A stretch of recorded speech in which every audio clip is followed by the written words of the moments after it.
Hello, hello, bienvenue à tous. Je suis ravie de vous retrouver. Je suis Ludivine et je suis trop contente de vous retrouver sur ma chaîne Chronique d'une pintade. C'est parti!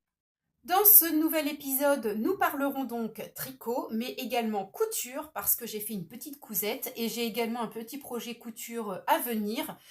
Le tissu est d'ailleurs à laver dans la machine à laver. D'ailleurs, je me dis que c'est débile parce que j'aurais très bien pu vous le montrer. Voilà, bon, bah, c'est pas grave, je vous montrerai une petite photo. J'ai un produit à moitié terminé. J'ai castonné en ce mois de mai. J'ai castonné un nouveau pull, donc je vais vous le montrer. Je vous en avais parlé dans la dernière vidéo. Et je voudrais également vous montrer un petit peu ce qui s'est passé dernièrement. Je suis allée me balader dans une mercerie à Blainville-sur-Orne, donc à côté de Caen, où j'ai rencontré Alicia qui tient Repelote Mercerie et avec qui j'ai pu discuter un petit peu. Mais j'ai également eu l'honneur de rencontrer Christelle de Tricot et Stitch dans la mercerie au fil de l'eau à Caen. Alors c'est parti, je vous montre tout ça.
Alors, pour commencer ce podcast, nous allons commencer avec ce que je porte. Je porte le petit pull sans manches de Stephanie Med, le petit pull tulipe. Voilà, donc il existe en formule pull ou en formule gilet. Elle vous propose les deux versions avec d'autres petites choses que vous pouvez ajouter sur le pull.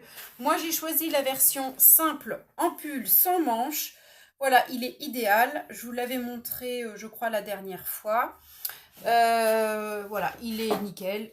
Moi, j'adore. Aujourd'hui, en Normandie, il fait 16 degrés, il pleut, il y a du vent. Écoutez, il est juste parfait pour tenir chaud au niveau du corps quand les journées sont un petit peu fraîches comme ça. Il est idéal. Je l'avais tricoté en or de chez Drops avec de la Kid Silk et je l'avais tricoté en 4,5. Ça se tricote super facilement, les explications sont nickel. Débutant, vous pouvez y aller, franchement, il est idéal. Moi, j'ai fait la taille, alors M, je crois. Je crois que j'ai fait la taille M, si je ne me trompe pas. Et franchement, le tombé est top et ça match super bien. Donc voilà pour ce que je porte. Alors, dans ce podcast, nous allons parler du caston, parce que j'ai castonné un nouveau pull. Je vous en avais parlé déjà la dernière fois. Et j'ai également castonné la deuxième chaussette de la paire de chaussettes Itty Bitty Berry Socks de Charlotte Stone, que vous pouvez retrouver sur Ravelry. Donc, je vous montre, j'ai terminé la première chaussette. Alors, toutes les indications des laines que j'ai utilisées, je vous en parle dans la vidéo d'avant, donc je vous laisse retrouver la vidéo. Voilà. Je vous montre en tous les cas, voilà, la chaussette terminée avec un talon et une pointe contrastant. Donc, j'ai réutilisé le rouge de mes petites fraises. Voilà, donc une chaussette full jacquard. Assez simple. Bon, cependant, parfois, vous avez quand même les 3 couleurs de jacquard. Donc, voilà, ça demande quand même de l'organisation. Voilà, hein, pour gérer le jacquard, hein, on est d'accord. Ça fait beaucoup de fils, donc ça s'en mêle. Voilà. Donc là, j'ai commencé la deuxième chaussette. Toujours, hein, moi et le syndrome de la deuxième chaussette, hein, je vais mettre 3 plombes à la faire. Je me connais. Donc là, je suis en train de faire, vous voyez, j'ai pas beaucoup commencé. Je suis en train de commencer la bordure en dents de chat. Vous voyez la petite bordure avec les picots. Voilà. Et ben là, je suis en train de la faire. Donc l'objectif, donc là, j'ai créé les picots. L'objectif, c'est de poursuivre là le tricot du jersey afin de pouvoir venir coudre. Donc en fait, on replie la chaussette pour créer la bordure. Voilà, là, on voit pas trop mal. Voilà, donc en fait, il me faut quand même du tissu de manière à pouvoir... donc je suis obligée d'avancer sur la tige pour pouvoir coudre après l'intérieur comme ceci. Vous voyez? Voilà. Donc là, je suis en train de créer tout ça. Donc bon, l'objectif, c'est d'essayer d'avancer sur la tige quand même assez rapidement parce que j'aimerais bien pouvoir les porter rapidement, ces chaussettes-là. Le temps, en ce moment, nous permet encore de porter des chaussettes. Hein. D'autant plus que je me suis acheté des petits sabots avec un petit peu peau de pêche, du daim, vous savez, sur le dessus. Et avec un petit pantalon retroussé, je trouve que c'est plutôt sympa pour montrer le petit jacquard et de mettre en valeur les chaussettes. Voilà. Donc, voilà pour les encours. J'étais en train de me demander l'autre fois si j'allais pas passer un élastique à l'intérieur pour essayer de resserrer la cheville. Écoutez, quand je la porte, ça va. Ça baille pas. Là, ça baille un peu. Bon, elles n'ont pas été lavées non plus, hein, ni bloquées. Mais quand je les porte, écoutez, ça va. Je trouve que ça fait pas comme ça. Donc, bon, je vais voir. On verra une fois qu'elles seront lavées et bloquées. Pour le moment, j'attends. On verra. On n'en est pas arrivé là. Donc voilà pour ce premier projet en cours, qui avance pas bien vite, hein, je vous l'accorde. Ensuite, alors, je vous avais dit que j'avais le projet de tricoter le pull Bélouve de Lilophile qui est sorti courant avril, je crois. Peut-être fin mars, début avril, je vous en avais parlé dans la dernière vidéo. Je vous avais mis une petite photo également. Un pull qui se porte de manière assez loose, assez large, avec des emmanchures, des manches 3/4, donc qui peut se porter très bien tel quel, ou avec une petite chemise en dessous. Enfin voilà, c'est un pull qui quand même est assez intéressant en termes de... vous pouvez faire vraiment des associations plutôt sympas. Donc, pour ce faire, je suis allée à la mercerie Repelote Mercerie, qui est tenue par Alicia, que je vous montre tout à l'heure, que je vous ai montré tout à l'heure en vidéo, où je voulais donc acheter de la laine et Alicia nous propose de la drops. Donc ça c'est plutôt cool parce que ça permet quand même de voir en vrai les coloris en vrai quoi. C'est vrai que des fois sur l'ordinateur c'est pas toujours évident de se rendre compte des coloris que propose Kalidou. Moi je les achète sur la boutique Kalidou. Et Alicia propose une gamme quand même pas mal de chez Drops. Alors évidemment, elle ne peut pas avoir tous les coloris. Et j'avais une idée, moi justement, de l'association de laine que je voulais faire. C'est un pull qui se tricote en fingering et en mohair. Et donc j'avais une idée. Et en fait, eh ben, j'étais bien contente de trouver la Nord avec laquelle je voulais faire parce que finalement, ça ne serait pas passé. L'échantillon n'aurait pas été. Donc c'était plutôt pas mal. Et du coup, on en a discuté toutes les deux. Elle propose également, comme vous avez pu le voir, de la wouliette. Donc j'étais un peu partie sur la wouliette, mais bon, on est d'accord, le budget n'est pas du tout le même, on va pas se mentir. Du coup, j'ai trouvé un entre-deux et c'était plutôt pas mal. Et donc, elle m'a proposé de tricoter. Alors, je vous montre. Alors, je vais déjà vous montrer un petit peu le pull, qui est quand même bien avancé, hein. Au mois de mai, j'ai tricoté que ça. Tadam! Voilà, donc c'est un pull très large, hein, limite boxy. Alors moi, je ne l'ai pas fait boxy comme c'est préconisé. J'ai dû faire une, voire deux tailles en dessous pour qu'il soit large, mais pas non plus à un point tel. Voilà. Donc, ah bah là, on voit bien les couleurs. C'est parfait. Donc là, il se monte, la construction est assez sympa. Voilà. Donc on commence déjà par un devant, puis par le dos, et puis après on rejoint, mais au niveau des manches, parce qu'en fait vous tricotez les manches en même temps. Ça fait un peu penser à des manches chauve-souris. Donc c'est plutôt pas mal. Vous voyez, alors là ça roulotte un petit peu. Je sais pas si on va voir très bien. Voilà, vous voyez. Hop, voilà, super. On voit pas mal comme ça. Et du coup je trouve que c'est vraiment pas mal. Donc on est quand même sur quelque chose d'assez large. Voilà. Donc là, je suis en train de dérouler le corps. Alors, on voit là, hein, on voit là, hop, je ne sais pas si vous voyez, mais ma tension là, ma tension de tricot est différente quand je tricote en aller-retour, parce qu'en fait, vous commencez par le devant, puis par le dos, et vous venez relever des mailles au niveau des épaules. Donc vous tricotez en aller-retour, vous mettez les mailles en attente, vous faites l'autre côté. Donc vous êtes aussi en aller-retour. Et là, à partir du moment où je suis partie en rond, on voit bien la différence. Je suis plus serrée quand je tricote en rond qu'en aller-retour. Bon, j'espère qu'au blocage, ça va se détendre un peu. On va voir. Pourtant, je sais, j'ai pas l'impression de serrer plus que ça, mais malgré tout, on voit mon travail, la tension est quand même assez différente. Bon, on verra bien. En tous les cas, là, il me reste donc le corps à dérouler, un petit bout de manche à faire, mais pas beaucoup, et le col, tout simplement. C'est une construction plutôt simple. Un débutant peut clairement se jeter à le tricoter. Il n'y a aucun souci pour moi. Enfin, moi, je trouve. Et non, moi, je le trouve vraiment génial. Et croyez-moi, en ce moment, j'aimerais trop le porter parce que, bah, je vous dis, il fait pas très chaud, donc je pourrais le porter sans problème. Donc, j'ai utilisé des pelotes que j'ai donc trouvées chez Repelote Mercerie, qui m'a fait connaître une laine que je ne connais absolument pas. C'est de la Mondim. Voilà.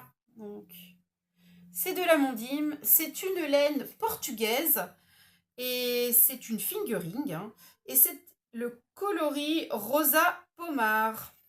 Je ne sais pas si vous allez voir. Voilà. Donc je garde les étiquettes, hein. Cette année j'essaye de garder toutes les étiquettes pour voir à peu près ce que j'ai tricoté, voilà, histoire de voir, histoire de faire un petit bilan à la fin de l'année.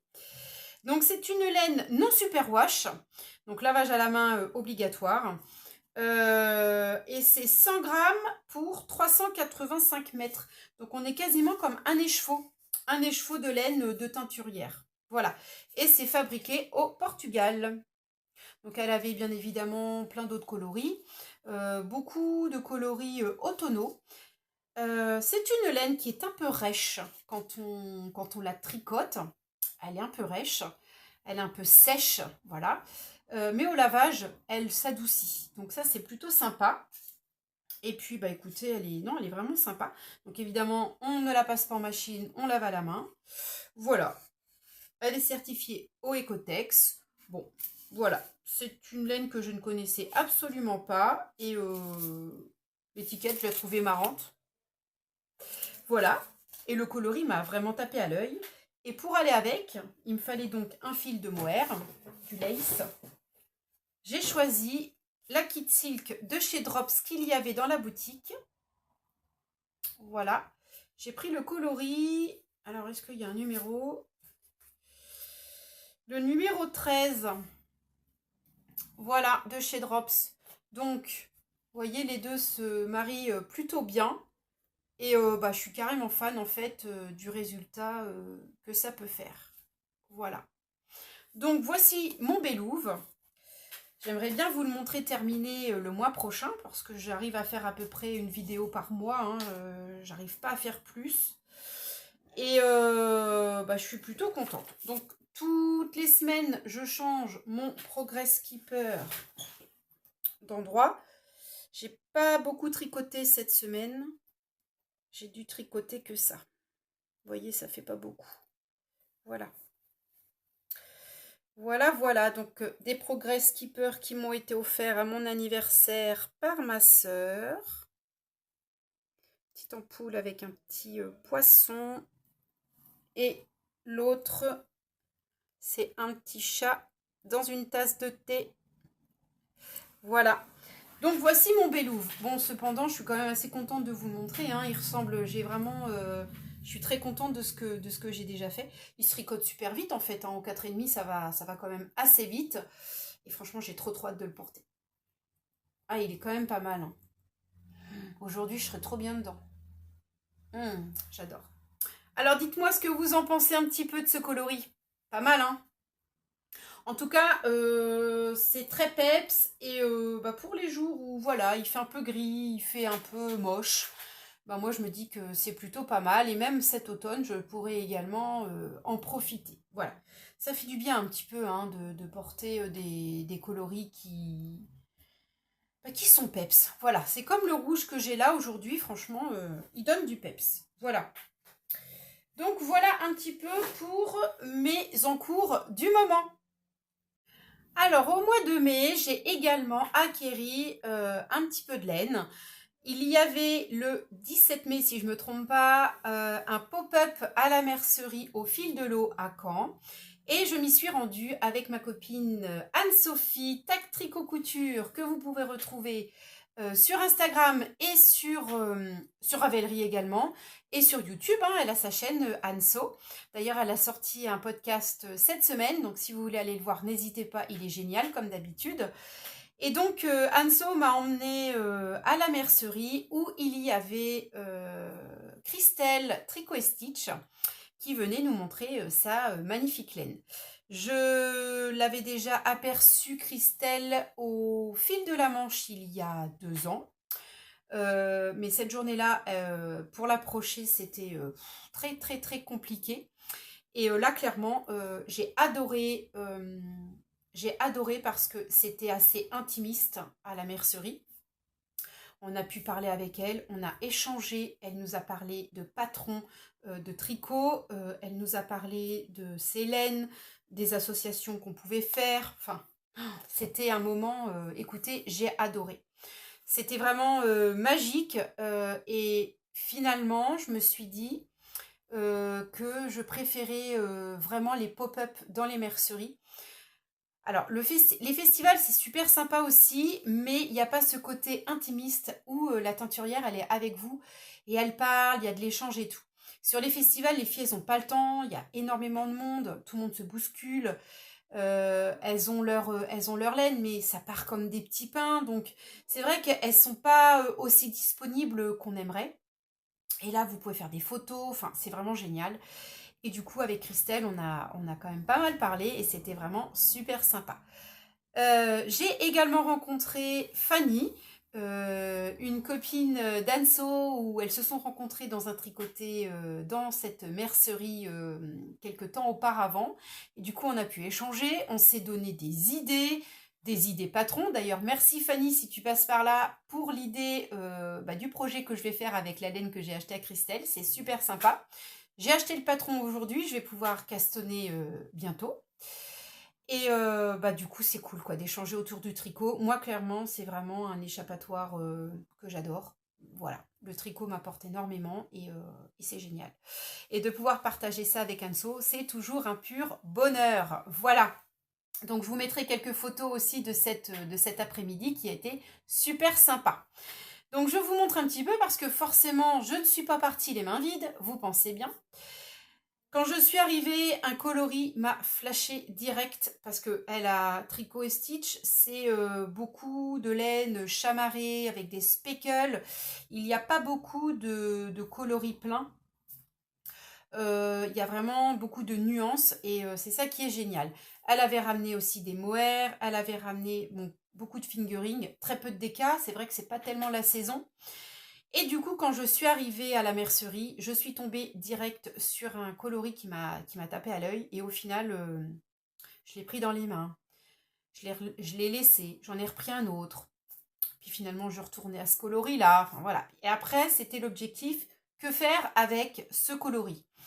Donc, comme j'aimais la version fingering et la version mohair, je me suis dit, je vais partir sur un Rokiti. C'est vrai que c'est le projet idéal, déjà pour la saison.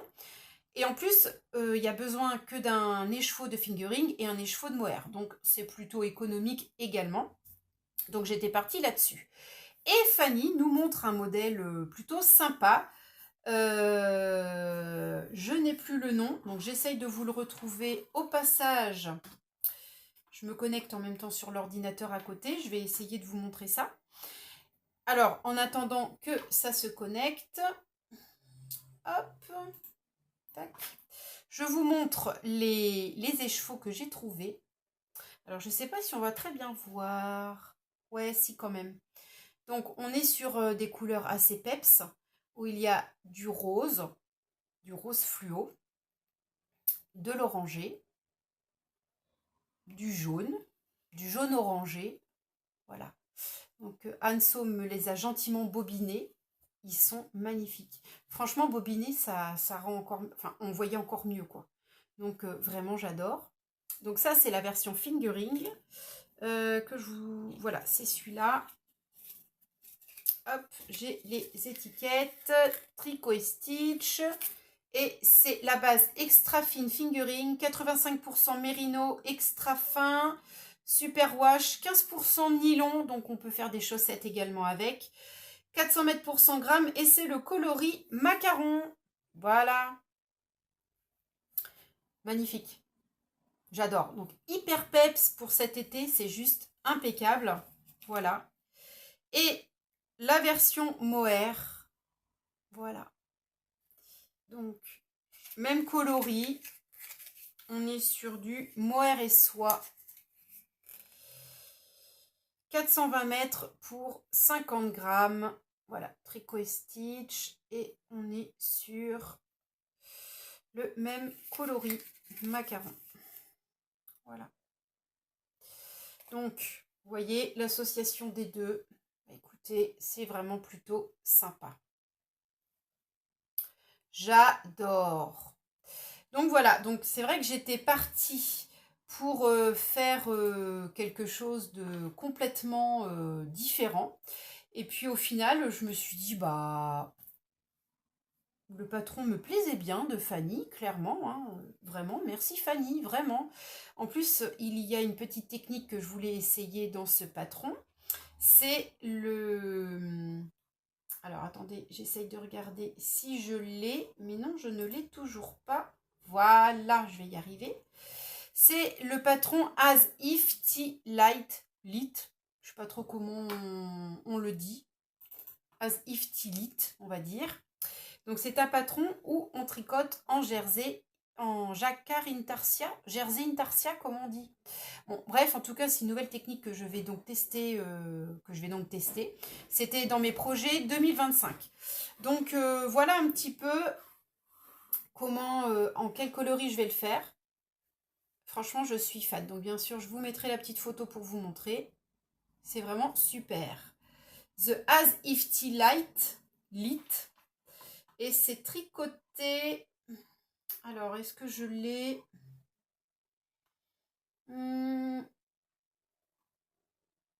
Shea Johnson. Voilà, donc vous pouvez le retrouver sur Ravelry. Il est au prix de 10 € quelque chose.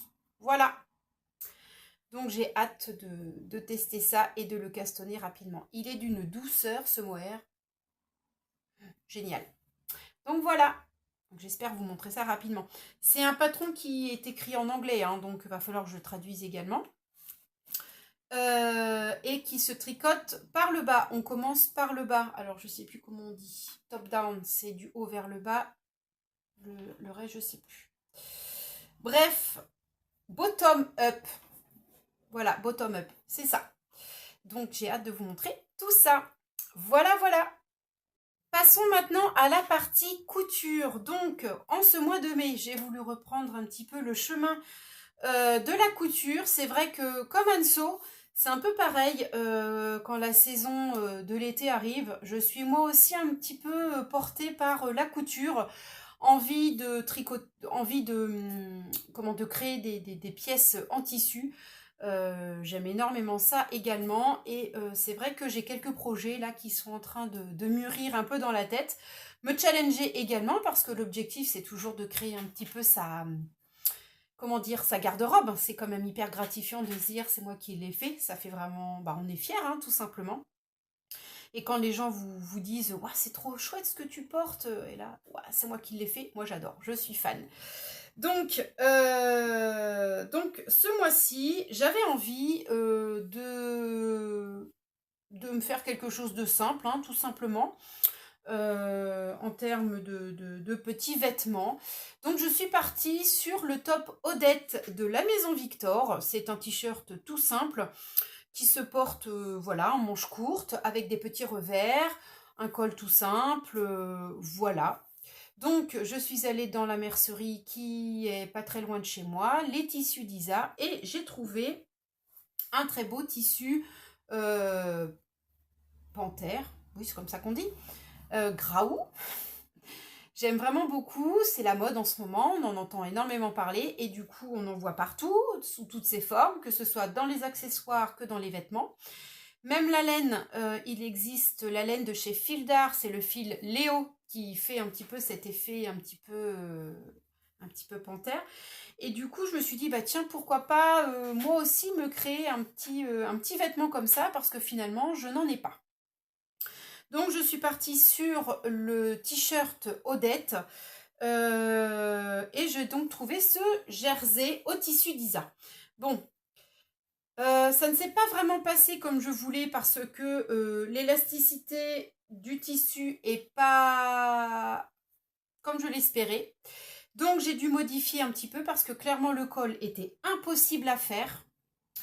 Le col était pas assez élastique, donc quand j'ai voulu monter l'encolure, je ne pouvais pas tirer pour assembler l'encolure du devant et du dos. Donc j'ai dû élargir un petit peu et tricher, voilà, ça arrive. Et du coup j'ai dû faire une encolure un petit peu plus longue et m'adapter. Ce qui fait au final un rendu, ça fait pas vraiment moche.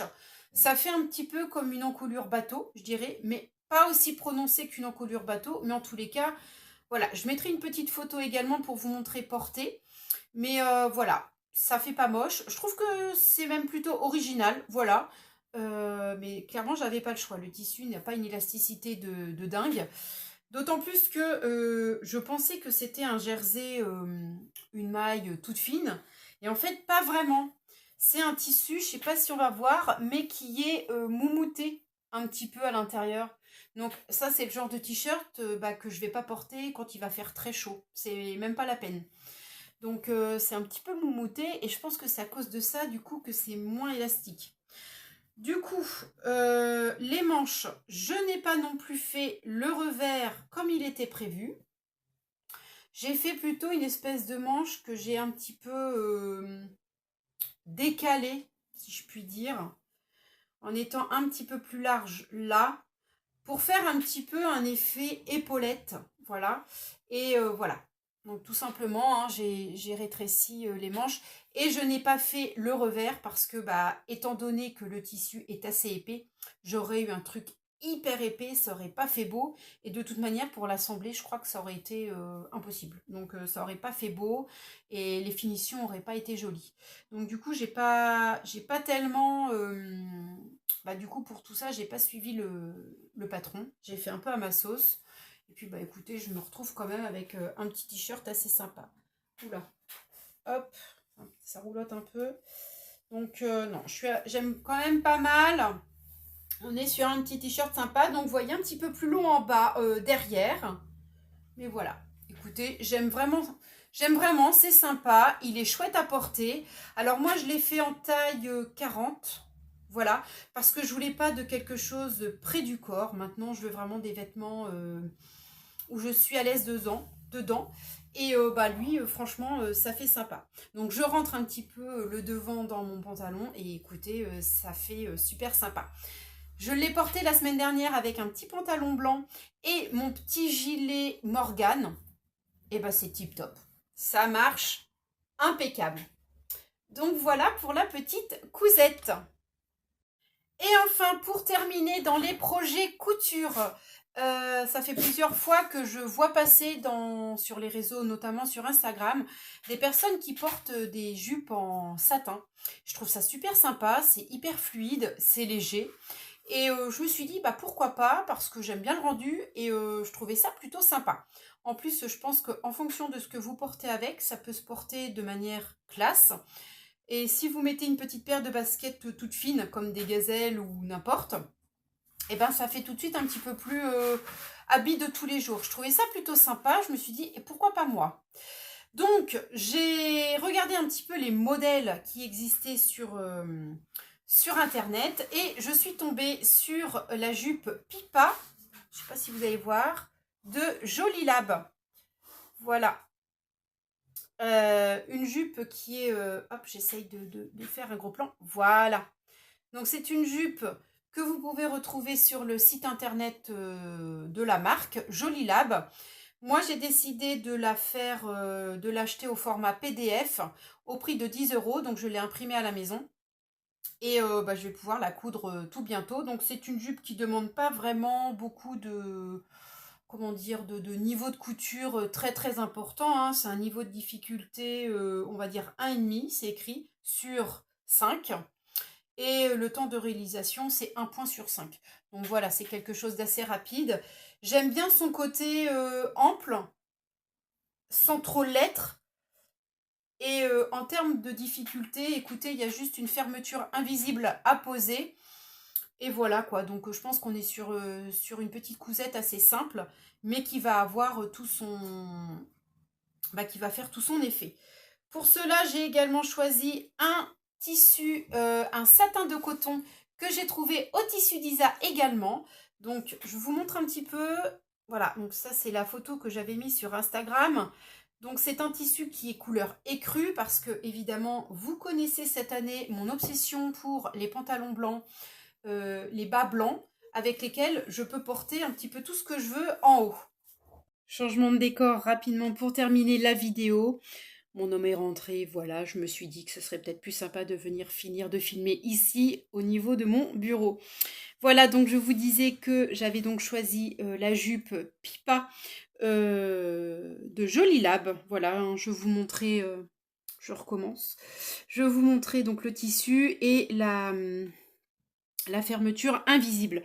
J'ai jamais cousu de fermeture invisible. Bon écoutez, ça va être un petit challenge, hein. L'objectif c'est de faire plein de nouveautés.